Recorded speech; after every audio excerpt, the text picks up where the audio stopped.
morning. I'm going to report about the hypothesis of the mean, or hypothesis test of the mean, or testing the hypothesis of the mean. So we already know about the hypothesis on how to conduct the null hypothesis and the alternative hypothesis, and how to get the standard of the deviation and mean to be able to get the correct hypothesis. So this lesson explains how to conduct a hypothesis test of the mean when the following conditions are met. So there are normally two conditions acceptable for this type of hypothesis or testing of the hypothesis. One is the sampling method is simple random only, and the other one is the sample is drawn from a normal or a very near normal population. So generally, the sampling distribution will be approximately normal distributed if any of the following conditions are applied. So there are four actual conditions which you can apply this test of hypothesis of the mean. First, the population distribution is normal. Second, the sampling distribution is symmetric or unimodal or without outliers, and the sample size is 15 or less. Okay, the second one, or the third one, is the sample distribution is moderately skewed, unimodal, without outliers, and the sample size is between 16 and 40. So the fourth will be the sample size is greater than 40 and without outliers. So there are the four distributions necessary to test the hypothesis of the mean. And you have four approaches and four steps in order to solve this problem. One is to state the hypothesis. Second, you have to formulate an analysis plan. Third, analyze sample data. And fourth will be the interpretation of the result. So let's do the step-by-step procedure. When you say state the hypothesis, every hypothesis test requires the analysis to state a null hypothesis and an alternative hypothesis. So just like before, we learned our lesson from Dr. Aguilar, you have to state both in order to solve the hypothesis problem. So you have to construct the null hypothesis and then the alternative hypothesis. This hypothesis is stated in such a way that they are mutually exclusive, which means that if one is true, the other must be false, or it could be vice versa. Now I have here the tabulation that shows the three sets of hypotheses.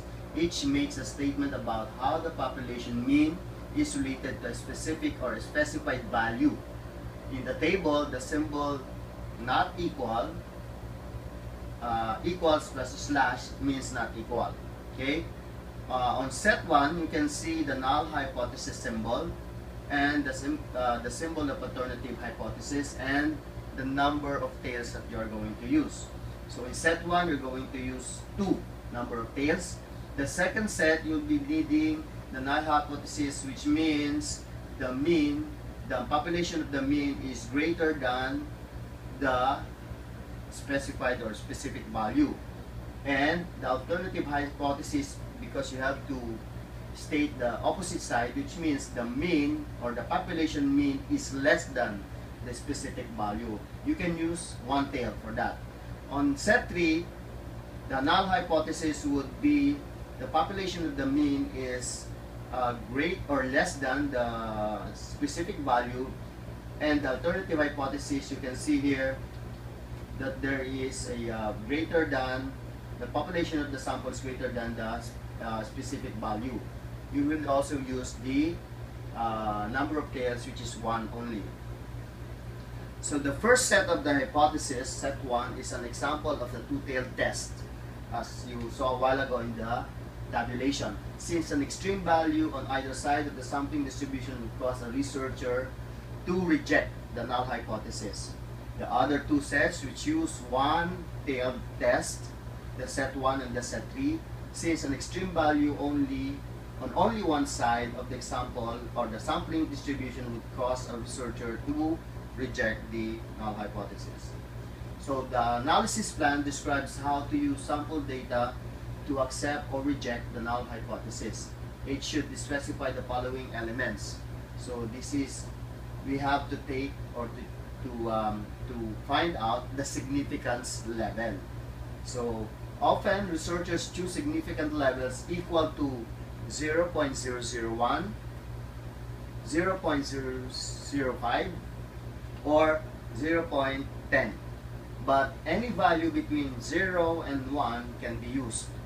So normally, we base our report or our significant levels on 0.01 and 0.05 as what we have done in the previous exercises. So the test method use the one sample t-test to determine whether the hypothesized mean differs significantly from the observed sample mean. So in using sample data, conduct a one sample t-test. This involves finding the standard error, the degrees of freedom, the statistics or the test statistic, and the p-value associated with the test statistics. So take note of the standard of error and the degrees of freedom, because this is the first time that we will be able to encounter this one, and I will tell you later on the next slides on how to get the standard error and the degrees of freedom. So here is the computation for the standard of error, or the formula of sampling distribution. So SE, which represents standard error, is equal to sample square root of multiplied by 1 over the number of sample multiplied by 1 minus the sample and the total number of population, and multiplied by number of population over number of population minus 1. Okay? Wherein the standard deviation of the sample, which n is the population size and the n is the sample size. So the capital letter N means the population size, and the small letter n would represent the sample size. When the population size is much larger or larger, at least 10 times larger than the sample size, the standard error can be approximately solved on this formula. SE is equal to standard deviation over the square root of the sample size. Okay? So the degrees of freedom, here is the formula, is equal to the sample size, or the n, small letter n, minus 1. So when you want to get the degrees of freedom, just simply get the sample size and subtract 1 from it. So that would be your degrees of freedom. So test statistics. So the test statistics is a t-score, or defined by the following equation. T is equal to x, or any number, minus the population of the mean over the standard of error, where x is the sample mean, u is the hypothesized population mean in the null hypothesis, and SE is the standard of error. So we have to get first the standard of error, the degrees of freedom, and the the test statistic. Okay, so these are the formulas given to you. So the following, which is the p-value, is the probability of observing a sample statistics as extreme as the test statistic. Since the test statistics is at t-score, use the t-distribution calculator to assess the probability associated with the t-score.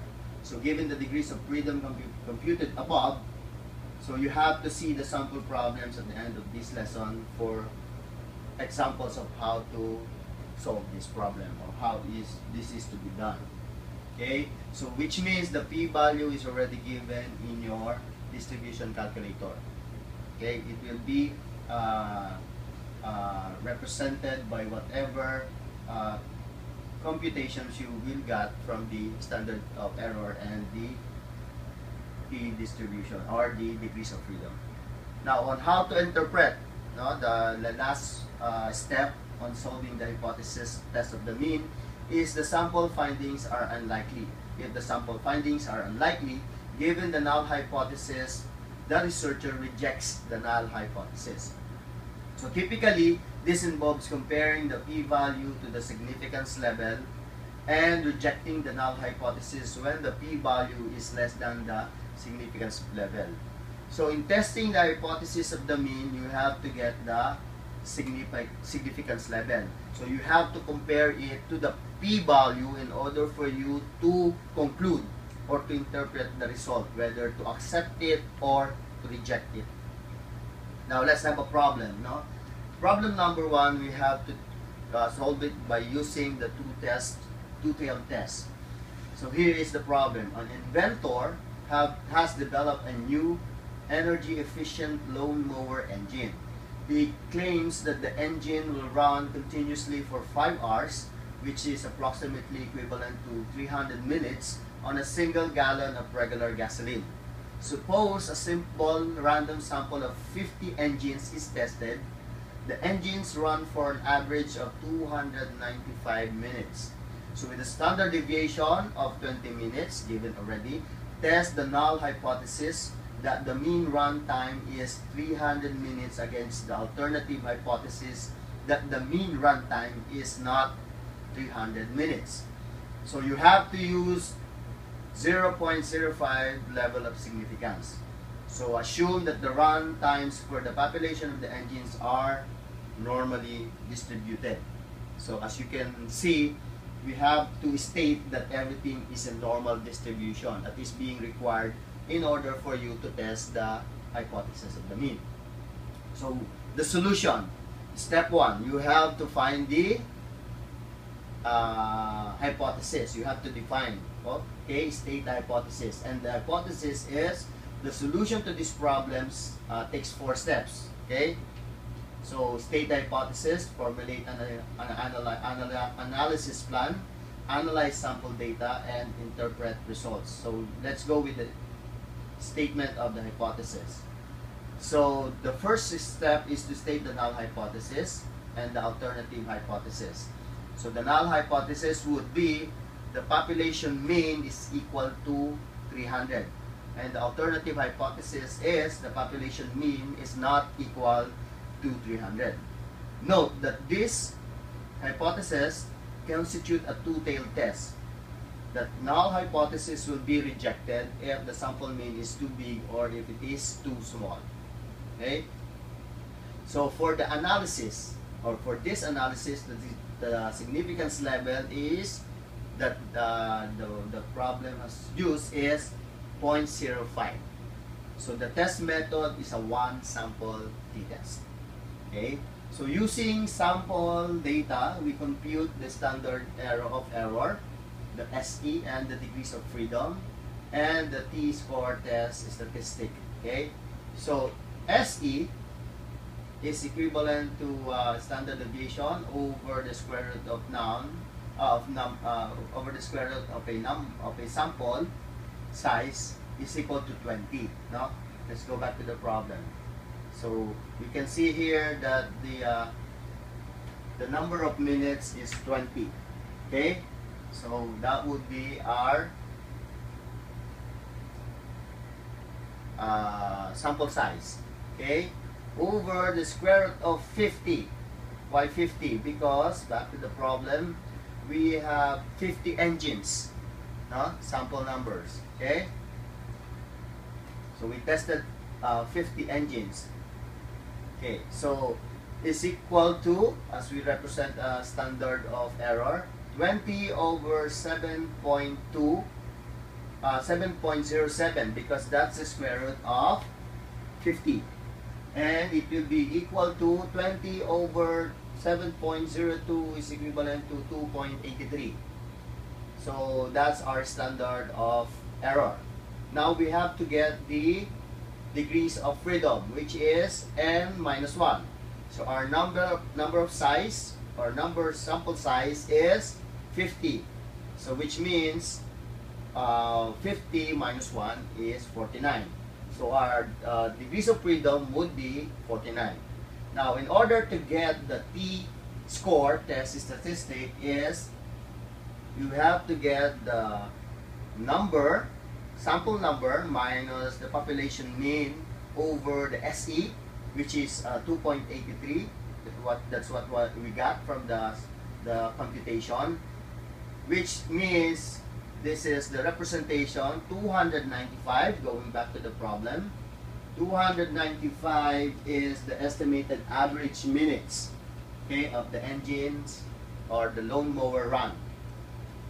So to represent that, we get 295 minus 300, which is the sample mean or population mean, over 2.83, which is our standard of error. That would be equal to negative 1.77. So that would be our T-score test statistics. Now, here, the standard of deviation of sample is S. X is the sample mean, just to represent the formula. U is the hypothesized population mean, and N is the sample size. So, since we have two-tailed tests, the p-value is the probability that the t-score having 49 degrees of freedom is less than negative 1.77 or greater than 1.77. So we use the t-distribution calculator in order to find out the p-value. And we got that from the t-distribution calculator, the p-value is 0.04. And the p-value is less than or greater than 1.77, which means it is equal to 0.04. So therefore, the p-value, which is 0.04 and plus 0.04, is equal to 0.8. Okay, we got the 0.04 from the p-value coming from the degrees of freedom, and we got another 1 because it is negative, another p-value from t-distribution of 1.04 is equals to 0.04. So we add those p-values, we got the 0.08. So since our p-value is equivalent to 0.08, the summation of the two p-value is greater than the significance level. So we now go back to the significance level that we used a while ago, which is 0.04, and we compare the two. So definitely we cannot reject the null hypothesis. So this is our interpretation.